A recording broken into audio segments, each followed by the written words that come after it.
Okay, we're going to continue with the next video, which will be the second layer, middle layer. And this is really not too bad once you get the hang of it. What you're going to have is you're going to have 4 edge pieces you have to get in here, right? You got 1, 2, 3, and 4. You got 4 edge pieces to finish that second middle layer. So it's just a matter of getting them there without messing up your progress that you've already done with the top layer. So here's what we do. I always look at the bottom color. Here's my top layer. I'm going to flip it to the bottom, and I see that the bottom is red. Now, what I do is I'm looking for an edge on this bottom that is not red. So in my head, I always, it sounds kind of funny, but I always look for not red, not red, not red, and I go, oh, there's a not red, not red.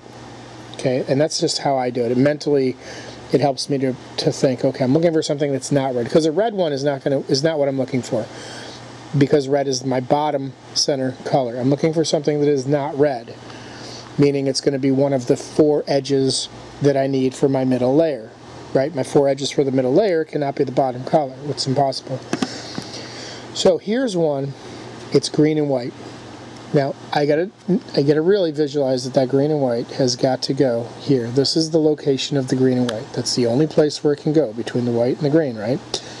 So that's got to go here. Now this could be oriented with the green here and the white on the bottom, or it could also be twisted where the white is here and the green is down here. If that was the case, I'd put it aligned with the white. And you'll see some of those. So you're going to have 2 situations. Either you're lining up with the green color in this instance, or you line up with the white color. But you're always going to line it up with the color it matches. In this case, green. Now, I want it to go to the right. Now, I could very likely, this could have been green and yellow, and I'd want it to go to the left, wouldn't I? So the way I always think about it is, my first move is going to be moving it away from where I want it to go. I want it to go here, so I'm moving the bottom away from where I want it to go. Okay? Then I'm going to bring the side down that I want it to go into. Then I'm going to kind of reverse those 2 moves. I'm going to put the bottom back to where it was before I moved it, and I'm going to move the top back up to where it was before I moved it. Okay? Now, you might notice one of your top blocks is missing now. No fear. It's right here, and it's lined up with the edge, the green and white edge that we want with that. Now it's just a matter of putting it back in its place. So that's pretty easy.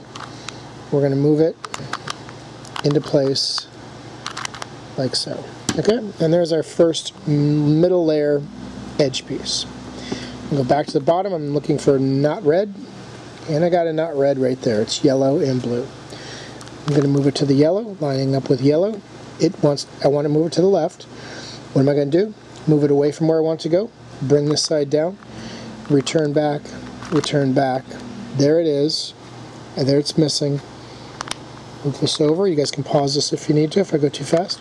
Bring it down, bring it over, and bring it up. And there you have that. Okay. Back to the bottom, looking for a not red. There's a not red, yellow, and green. And it's going to go to the right. Again, away from where I want to go. Bring the side down, return back, return back. There it is. Got to put it back in its spot. And that's like that and like that. Okay. Not red, white and blue. White and blue, it's already lined up. It's going to go right here, away, down, over, back. So these are the algorithms. If you do them enough, they just become automatic.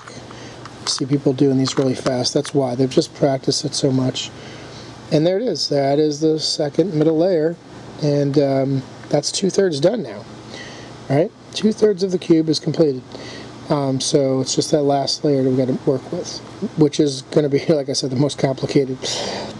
Not so much complicated. It's just there's a lot of algorithms to remember, and there's a series of steps to get to the solution. So I'll go over those in detail. So there you have it, guys. Layer 2, 2/3 completed. It's exciting, isn't it? All right, keep working on it. Have fun.